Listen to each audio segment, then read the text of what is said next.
नमस्कार. विधी विथ व्योमा ह्या सिरीजमध्ये आपलं सगळ्यांचं खूप मनापासून स्वागत. हा आपला एपिसोड 2 आहे, त्यामुळे तुम्ही जर पहिला एपिसोड बघितला नसेल तर तो नक्की जाऊन बघा.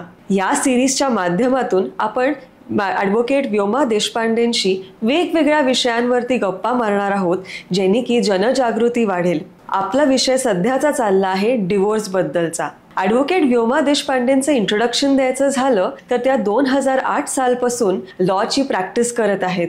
त्यांनी त्यांच्या क्लायंट्सना अनेक फोरम्स व कोर्ट्समध्ये रिप्रेझेंट सुद्धा केलं आहे. आपल्या पहिल्या एपिसोडमध्ये आपण डिवोर्स कुठल्या केसेसमध्ये घेता येतो, त्याचा काय प्रोसेस आहे, कधी तो व्हॅलिड असतो कधी नसतो, हे सगळं पाहिलं. आता आपण डिवोर्सच्या प्रकारांमध्ये जाणार आहोत आणि त्याचे बारकावे बघणार आहोत. व्योमा मॅम, तुमचं खूप स्वागत. येस रेणुका, हाय. सो माझा पहिला प्रश्न हाच आहे की आपण मागच्या सिरीजमध्ये पाहिलं की डिवोर्स हा 2 प्रकारचा असतो. म्युच्युअल कन्सेंट म्हणजे सामंजस्याने घेतलेला किंवा कंटेस्टेड डिवोर्स. तर ह्या दोन्ही प्रकारांमध्ये काय फरक आहे? ओके, तर घटस्फोटाचा ज्यावेळी निर्णय होतो त्यावेळी बेसिकली कधी कधी दोघाही म्हणजे नवरा बायकोला असं वाटतं की आता आपण हे शांतपणे संपवूयात. मग ते त्यांचे जे काही टर्म्स असतील, फॉर एक्झाम्पल स्त्रीधन असेल म्हणजे त्या मुलीला लग्नाच्या वेळी मिळालेले दागिने ते कुणाकडे राहणार आहेत, किंवा मुलाची कस्टडी कुणाकडे ठेवायची आहे, किंवा अमाऊंट ऑफ मेंटेनन्स काय असला पाहिजे, किंवा इतर काही त्यांची पैशाची देवाणघेवाण, या संदर्भात ते जर एका लॉजिकल कन्क्लुजनला आले असतील तर अशा पद्धतीच्या टर्म्स अँड कंडिशन्स इनकॉर्पोरेट करून आपण म्युच्युअल कन्सेंटची पिटिशन फाईल करतो. इथे दोघंही नवरा बायको हे पिटिशनर असतात, म्हणजे दोघंही याचिका करतात की आमचं असं ठरलेलं आहे की या गोष्टींसाठी आम्ही डिवोर्स घेतोय, आम्हाला एकमेकांच्या विरुद्ध कुठलेही ॲलिगेशन्स काउंटर ॲलिगेशन्स करायचे नाहीयेत आणि आम्हाला या टर्म्सवरती डिवोर्स मिळावा. हे अगदी सोपं जितकं म्हणते तितकं नाहीये अर्थातच, पण त्यातल्या त्यात कमी कटकटीचा आणि कमी त्रासाचा मार्ग आहे. दुसरा मार्ग असा आहे की जिथे एका व्यक्तीला डिवोर्स हवा आणि दुसऱ्या व्यक्तीला नको आहे डिवोर्स, तिथे मेन प्रॉब्लेम आहे. त्या केसमध्ये जसं आपण मागच्या सिरीजमध्ये पण म्हटलं की इथे आपण हिंदू मॅरेज ऍक्ट हा प्रधान ठेवून त्या पद्धतीने डिस्कशन्स करणार आहोत. तर त्या केसमध्ये डिवोर्स मिळण्यासाठी तुम्हाला काही ना काहीतरी तसं मांडावं लागतं.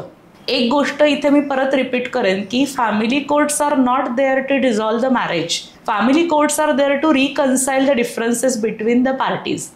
सो एखाद्याचं अगदी क्षुल्लक भांडण आहे किंवा काही फालतू तक्रारी आहेत, त्या केसवरती डिवोर्स मिळू नाही शकत. सुप्रीम कोर्टाचे, हायकोर्टांचे असे वेगवेगळे जजमेंट्स आहेत की divorce cannot be granted on the basis of ordinary normal wear and tear, कारण अशी भांडणं किंवा असे मतभेद तर सगळ्यांमध्येच होत असतात. बरोबर. जी ग्राउंड्स आहेत ते म्हणजे कुठले आहेत, अगदी संक्षिप्त सांगायचे तर मानसिक किंवा शारीरिक क्रूरता झाली असेल लग्नामध्ये, किंवा एखाद्याचे असे काही विवाहबाह्य संबंध असतील की जे हिंदू मॅरेज ऍक्टच्या एका सेक्शन खाली त्यांनी ते डिवोर्ससाठी त्या ग्राउंडवरती डिवोर्स ग्रांट केलेला आहे, किंवा एका वेगळ्या प्रकारची इन्सॅनिटी असेल, मेंटल डिसऑर्डर असेल की जिथे नवरा बायको सक्षम नाहीयेत एकमेकांसोबत व्यवस्थित संसार करण्यासाठी, कुठला तरी एका पार्टनरला अशी काहीतरी डिसऑर्डर असेल, किंवा एखाद्यानं दुसऱ्या ह्याचा परित्याग केलेला आहे की बाबा नवरा राहतच नाहीये बायको बरोबर गेले 2 वर्षांपेक्षा अधिक पिरियड, असे वेगवेगळे ग्राउंड्स दिलेले आहेत. त्या ग्राउंड्सच्या बेसिसवरती आपल्याला एक याचिका तयार करून ती कोर्टात दाखल करावी लागते आणि मग त्यानंतर मेन केस सुरू होते.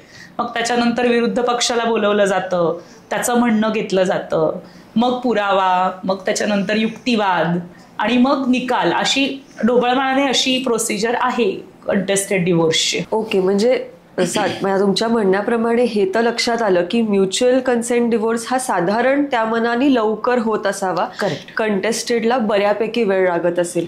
तरी सुद्धा एक साधारण टाइमलाईन बघायची झाली तर म्युच्युअल कन्सेंट आणि कंटेस्टेड ह्यांना किती वेळ लागतो पूर्ण व्हायला? सो म्युच्युअल कन्सेंटचा जो डिव्होर्स आहे तो आपल्याला म्हणजे अगदी थांबून करायचं म्हटलं तरी 6 महिन्यात कमीत कमी 6 आणि जास्तीत जास्त 18 महिने असा पिरियड म्हणता येईल, की 6 महिन्याचा पिरियड संपल्यानंतर जर दोन्ही पक्षकार येऊन कोर्टात म्हणाले की हो आम्हाला डिव्होर्स हवाय, तर कोर्ट डिव्होर्स ग्रांट करतं.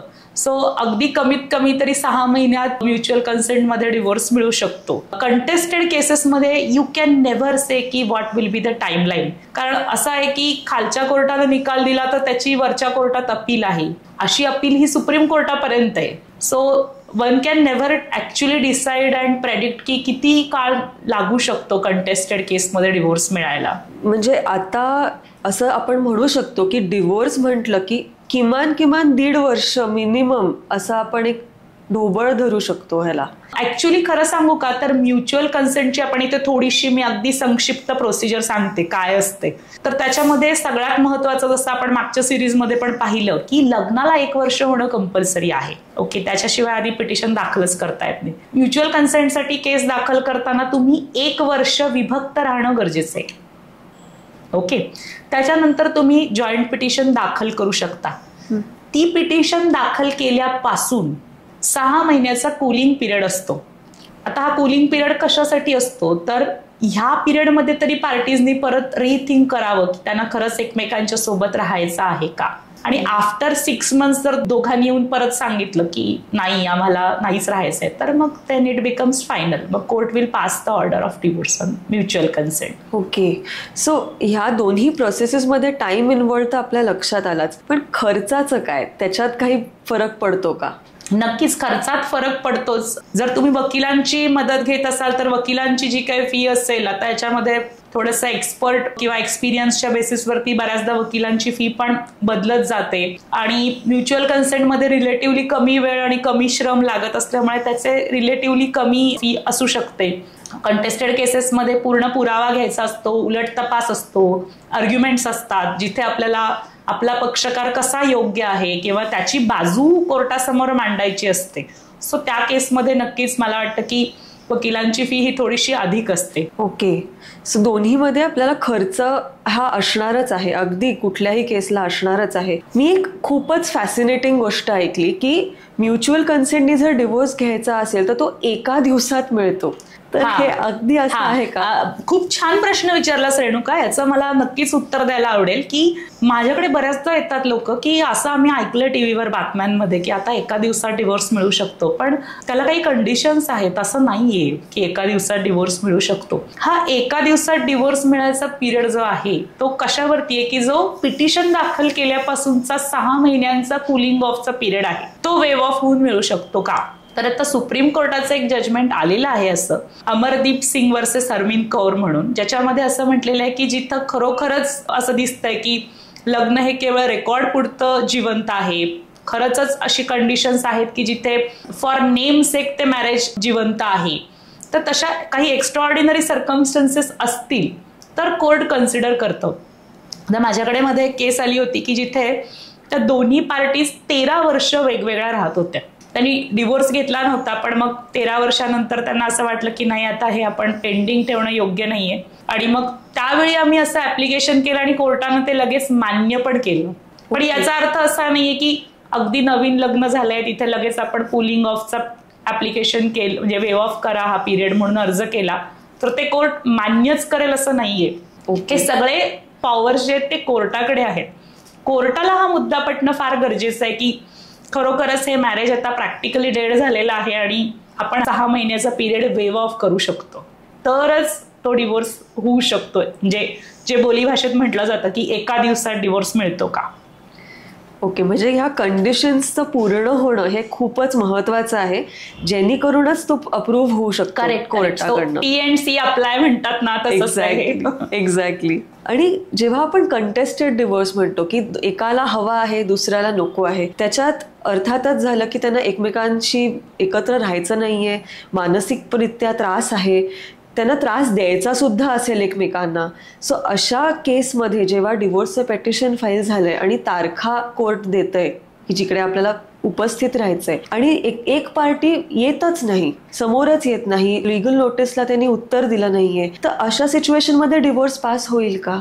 हो, अशा सिच्युएशनमध्ये ज्यावेळी एका पार्टीनं केस फाईल केलेली आहे कॉन्टेस्टेड ग्राउंडवरती आणि समन्स किंवा कोर्टाची नोटीस मिळून सुद्धा जर अपोजिट पार्टी कोर्टात हजरच राहत नसेल किंवा त्यांचं म्हणणंच मान्य करत नसेल तर कोर्ट फक्त जे पिटिशन दाखल आहे त्यातल्या कथनांची सत्यता लक्षात घेऊन त्याप्रमाणे आदेश पारित करतं. जनरली काय होतं कंटेस्टेडमध्ये, दोन्ही बाजूंची तौलानिक परिस्थिती लक्षात घेऊन कोर्टानं निकाल करणं अपेक्षित आहे. पण जिथे दुसरा पक्षकार हा कोर्टाचे समन्स जाऊन पण हजरच राहायला तयार नाहीये, त्या केसमध्ये कोर्टाकडे दुसरा ऑप्शनच उरत नाही. त्या केसमध्ये कोर्ट फक्त दाखल झालेल्या याचिकेची सत्यता बघून आदेश पारित करतं. पण मोस्टली अशा केसेसमध्ये एकतर्फी निकाल हा ज्यानं केस फाईल केली आहे त्याच्या बाजूने होतो. ओके, सो आपण काही ग्राउंड्स आधी पण पाहिले की जेणेकरून कंटेस्टेड डिवोर्ससाठी ते आपल्याला प्रूफ करावे लागतात. सो त्यातले अजून डिटेल ग्राउंड्स तुम्हाला काही सांगता येतील का? आणि हा जो मुद्दा आहे की समोरची पार्टी उपस्थितच राहत नाही, तर हाही एक ग्राउंड होऊ शकतो का त्या डिवोर्सला? यातले ना खूप म्हणजे हा ना मुद्दा खरंच खूप डिबेटेबल आहे की म्हणजे काय ग्राउंड असला पाहिजे केस फाईल करण्यासाठी. मला इथे एक इंटरेस्टिंग केस सांगायला आवडेल की आमच्याकडे एक केसमध्ये अशी आली होती की लग्न होऊन साधारण 8 वर्ष झाली होती, त्यांना एक मुलगा पण होता आणि 8व्या वर्षानंतर त्या बायकोचा एक ऍक्सिडेंट झाला ज्यामुळे तिची हाफ बॉडी पॅरालाइज झाली. तिचं म्हणजे कमरेपासून खालचा पूर्ण भाग हा पॅरालाइज झाला होता. And because of that she was unfit to consummate the marriage. आता प्रॉब्लेम असा आहे की नवऱ्याचं असं म्हणणं होतं की consummation of marriage is a vital aspect and since I am not getting that pleasure I want this marriage to be डिझॉल्व्ड.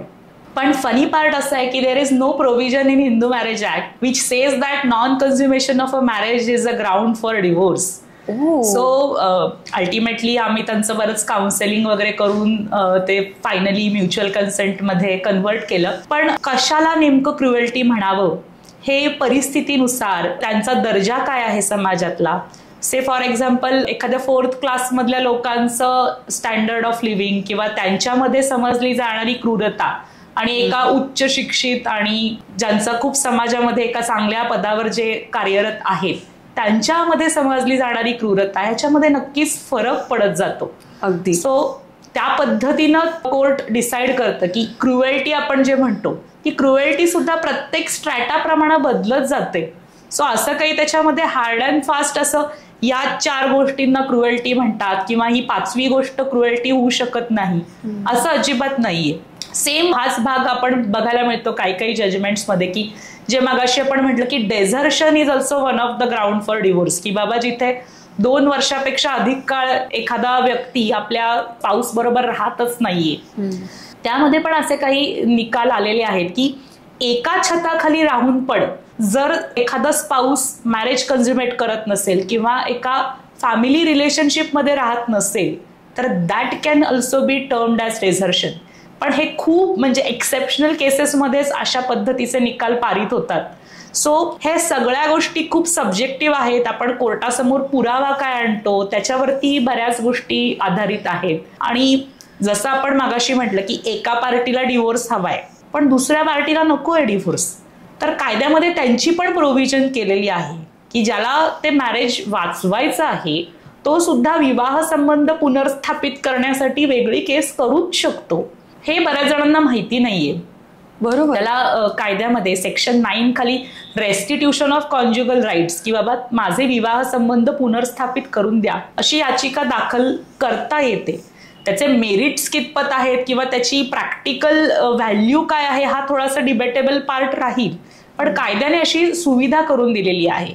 So असंही होऊ शकतं की एखादी कंटेस्टेड केस फाईल झाली असेल तर त्याच्यामध्ये डिफेन्समध्ये आपण म्हणू शकतो की मला नाही करायचं डिव्होर्स, रादर मी असं म्हणतो की हा जो मला सोडून गेलाय व्यक्ती त्यानं परत येऊन राहावं असं नक्कीच म्हणता येतं. वाव, म्हणजे ही सुद्धा सोय आहे आपल्याकडे करायची. अगदीच. सो ह्याच मुद्द्यावर सपोज आपली केस चालू असेल आणि त्या जोडप्याचं सपोज मत बदललं की आता आपल्याला म्युच्युअल कन्सेंटनीच करायचं आहे डिवोर्स, तर ते होऊ शकतं का? अगदीच होऊ शकतं आणि तेच करणं जास्त सुसह्य आणि कमी त्रासाचं कमी कष्टाचं आहे तीच पिटिशन कन्व्हर्ट करून आपण म्युच्युअलमध्ये केस कन्व्हर्ट करू शकतो. सो कंटेस्टेड केस चालू आहे, मे बी 1 वर्ष झालंय 2 वर्ष झालंय, तर त्या केसमध्ये आहे तीच पिटिशन आपण म्युच्युअलमध्ये कन्व्हर्ट करू शकतो. आणि त्याचा एक महत्वाचा फायदा हा होतो की कंटेस्टेड केसमध्ये जो काही पिरियड गेलेला आहे तो कुलिंग ऑफ पिरियड मध्ये कन्सिडर होतो. सो जे पुढचे 6 महिने अपेक्षित आहेत म्युच्युअल कन्सेंट पिटिशन दाखल झाल्यापासून जे 6 महिने आहेत, जर ऑलरेडी तुमची कंटेस्टेड केस फाईल होऊन 6 महिन्यापेक्षा जास्त अवधी लोटला असेल तर ते 6 महिने तिकडे वाचता येतात आणि मग एका दिवसातही डिवोर्स मिळणं शक्य आहे मग त्या केसमध्ये पण. वाव. आणि ह्याचाच दुसरा भाग की डिवोर्सची प्रोसिडिंग चालू असताना त्या दोन्ही त्या जोडप्याचं जुळून गेलं एकदम आणि त्यांनी ठरवलं की आता आपल्याला नकोच आहे डिवोर्स. अशाही मी खूप केसेस बघितलेल्या आहेत जिथे मुलांचा विचार करून किंवा पश्चातबुद्धी म्हणतात की नाही आता आम्हाला वाटतं की नाही आम्ही एकत्र राहू शकतो किंवा ज्या कारणांवरून आम्ही भांडत होतो ती फार अगदी म्हणजे छुटपुट कारणं होती, आपण नक्कीच काहीतरी राहू शकतो, तर तेही शक्य आहे. त्याही केसमध्ये छान केस विड्रॉ करून राहणारे अनेक कपल्स आहेत की जिथे पूर्वीच्या सगळ्या गोष्टी विसरून त्यांनी नव्यानं पुन्हा सुरुवात केलेली आहे. आणि मला वाटतं की अशाच जोडप्यांचा आदर्श ठेवायला काही हरकत नाहीये समाजाने. अगदी अगदी. डिवोर्सच्या बद्दल पूर्वी आणि आता या प्रक्रियेमध्ये प्रोसेसमध्ये काय फरक आलाय का? प्रोसेसमध्ये तसा फरक खूप आलाय. म्हणजे म्युच्युअल कन्सेंटला कोर्टाकडून सुद्धा थोडीशी एन्करेजमेंट दिली जाते. म्हणजे सुरुवातीला जसे काउन्सिलिंगसाठी खूप जोरदार प्रयत्न होतात की बाबा हे रिकन्साईल कसं होईल, तसंच जेव्हा हे लक्षात येतं काउन्सिलर्सना किंवा न्यायाधीशांना की ह्यांच्यामध्ये म्हणजे एकजूट होणं शक्यच नाहीये, त्यावेळी कुठेतरी हे पण समुपदेशन केलं जातं की नाहीच पटत आहे तुमचं तर भांडून काय करायचंय, त्यापेक्षा तुम्ही म्युच्युअल कन्सेंटमध्ये शांततेनं हे सगळ्या गोष्टी सोडवा. सो जे मेंटेनन्सचा इश्यू आहे, कस्टडीचा इश्यू आहे, हे पण शांतपणे सोडवले जातात. That is the positive part of it. म्हणजे मध्ये एकदा अशी पुणे न्यायालयातच झाली होती केस की ज्यावेळी कौटुंबिक न्यायालय अलका टॉकीज चौकात होतं त्यावेळी एका व्यक्तीनं वरनं खाली उडी मारून आत्महत्या पण केली होती. सो कुठेतरी आता कोर्ट सुद्धा ना एक हेल्पिंग हँड म्हणतात ना की हळूहळू त्यांना कंटेस्टेड पासून म्युच्युअल पर्यंत कसं आणायचं, की म्हणजे समुपदेशनाचा हा सुरू झालेला प्रवास अगदीच जमत नाहीये ना, मग चला आपण कंटेस्टेड नको, मग आपण म्युच्युअल पर्यंत कसं आणूया. सो मला वाटतं की एकंदरीत सगळ्यांनाच ही प्रोसिजर सुसह्य होईल यासाठी सगळे कटिबद्ध आहेत. कारण तुम्ही बघाल ना तर एवढं फायलिंग वाढलेलं आहे डिवोर्स केसेसचं की it is humanly not possible की या सगळ्या गोष्टींचा पुरावा घेणं, याच्यावर सगळ्यावर ठरवणं. आणि मुळात म्हणजे एकंदरीत एकत्र राहायचं नाहीये हे ज्यावेळी फायनल होतं त्यावेळी तो बिटरनेस ठेवून काय गरज आहे, त्याची काहीच आवश्यकता नाहीये. सो कुठेतरी तो अप्रोच चेंज होताना दिसतोय. मेंटेनन्स विषयी आपण एक वेगळं पॉडकास्ट घेऊया. मेंटेनन्सचा एक अप्रोच खूपच 360 डिग्री बदललेला आहे. पूर्वी जो स्त्रियांचा हक्क आणि अधिकारच होता त्याच्यात आता खूप आमूलाग्र बदल झालेले आहेत, न्यायालयाच्या निकालांनी बदल झालेले आहेत. सो एक वेगळा ट्रेंड येतोय, त्याच्यावरचा आपण सेपरेट पॉडकास्ट करूयातच. नक्कीच मॅम. आणि एक शेवटचा प्रश्न माझा एक विचारायचा आहे की काउन्सिलिंग जे आपण म्हणतो तर ते दोघांनी एकत्र बसून करणं गरजेचं आहे का एक पार्टी आली आणि त्यांचंच फक्त झालं तरी चालेल? ऍक्च्युली काउन्सिलिंगमध्ये दोघांना एकत्र बसवून पण काउन्सिलिंग करतात आणि दोघांना म्हणजे एकटं बसवून पण काउन्सिलिंग करतात. सो हे काउन्सिलरचं पूर्ण डिस्क्रिशन आहे. सुरुवातीला कसं असतं, प्रत्येकाला आपली एक बाजू असते, त्याला ती आपली मांडायची असते. सो आधी सुरुवातीला एखाद्याला आपली बाजू मांडायची संधी दिली जाते, नंतर दोघांना एकत्र बसवून त्या पद्धतीनं मार्गदर्शन दिलं जातं. सो एकंदरीत आपण हे जे डिवोर्सवरचे 2 पॉडकास्ट आता आपण घेतले तर माझं स्वतःचं त्याच्याविषयीचं असं अगदी ठाम मत आहे की डिवोर्स केसेस या प्रामुख्याने 2 गोष्टींसाठी लांबतात. जे आपण लांबण्याची जर कारणं पाहिली की का लांबतात डिव्होर्स केसेस, एक म्हणजे मेंटेनन्स, मला भरपूर पैसा पाहिजे, किंवा दुसरं म्हणजे मला प्रतिशोध पाहिजे. पैसा आणि प्रतिशोध ही 2च मुख्य कारणं आहेत ज्याच्यासाठी डिव्होर्स केस खूप लांबतात. सो मला बऱ्याचदा कपल्स विचारतात की या केसमध्ये पुढे आमचा काय फायदा होईल. मी दोघांनाही हेच सांगते की डिव्होर्सची केस ही कोणाच्याच फायद्याची नसते. तुम्हाला कितीही पैसे मिळू देत, तुम्हाला काहीही त्याच्यातनं हे होऊ दे, त्याच्यातनं फायदा कोणाचाच होत नसतो. कारण तुम्हाला समजा 100 कोटी रुपये मिळाले असं आपण वादा करता धरूया, तुमची गेलेली 3 वर्ष 4 वर्ष जी काय असतील 10 वर्ष ती तुम्ही परत आणू शकणार आहे का? तो वेळ तुम्ही परत आणू शकणार आहे का? सो जे पैशांच्या ह्याच्यावर आधारलेलं जे गणित असतं ना, आणि बऱ्याचदा मी असंही बघितलं की हे पैसे फारसे लाभतही नाहीत. कारण काय होतं, जो देणारा असतो त्यालाही कुठेतरी ती अगदी हे बसते की कुठून तरी पर्सनल लोन करा, काहीतरी महत्वाचं विकून ते पैशांची अरेंजमेंट करा. सो हेही भाग बघितलेले आहेत.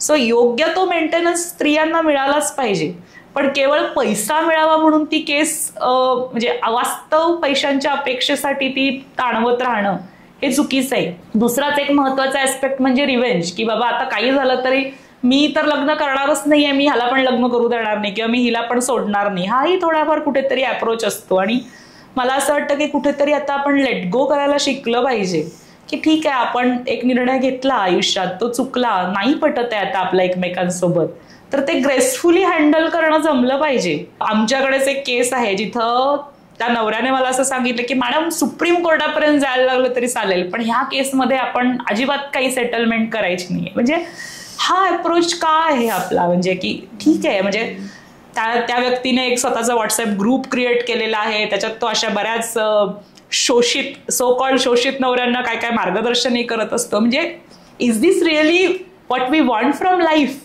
असा प्रश्न मला वाटतं कुठेतरी सगळ्यांनीच जे डिव्होर्सच्या प्रक्रियेतनं जात असतात त्यांनी विचारणं खूप गरजेचं आहे, की life is so big for new challenges, opportunities, experiences. ते मागचं जे नकारात्मक घोडं अडलेलं आहे त्याच्यामध्ये किती वेळा आपण आपलं पाय अडकवून ठेवणार आहोत. सो कुठेतरी सेन्सिबली हा डिसिजन घेता आला पाहिजे की मला आयुष्यातून खरंच काय हवंय. सो जे कोणी डिव्होर्स प्रोसिजर मधनं जात आहेत त्यांनी एक क्षण थांबून सगळ्या आपल्या भावना सगळ्या बाजूला ठेवून तळयस्थपणे विचार केला पाहिजे की या सगळ्यातनं मला काय अचीव्ह करायचंय. कारण ऑनेस्टली डिव्होर्स ही कुणासाठीच काही मिळवण्याची प्रोसिजर नाहीये, ते दोघांचंही गमावणंच असतं असं मला वाटतं. मॅम खूप छान ॲडवाईस होता हा. खूप तुमचे विचारही मला या विषयाबद्दल खूप आवडले आणि ह्या विचारांमुळे ह्या अख्ख्या डिस्कशनला एक वेगळं रूप आलं. त्यामुळे thank you so much for giving your and sharing your thoughts. ह्याचबरोबर आपला ह्या विषयाचा पॉडकास्ट समाप्तीला येतो आहे. आपण अनेक गोष्टी बघितल्या, डिवोर्सचे प्रोसिजर्स बघितले आणि त्यातले बारकावे सुद्धा बघितले आणि कशा पद्धतीने एखादी गोष्ट सोडून द्यावी, चांगल्या भविष्याकडे पुढे जावं, रिकन्साईल व्हावं, ह्याकडचेही विचार पाहिलेत. तर आमच्या पुढच्या पॉडकास्टला तुम्ही नक्कीच बघा. त्याला ह्या पॉडकास्ट आवडला असेल तर त्याला नक्कीच लाईक, शेअर आणि सबस्क्राईब करा. तुम्हाला कुठल्या टॉपिक्सवरती ह्या पॉडकास्टच्या गोष्टी आणि गप्पा ऐकायला आवडतील ते सुद्धा आम्हाला कॉमेंट्समध्ये कळवा. Thank you Vyoma ma'am and thank you for listening.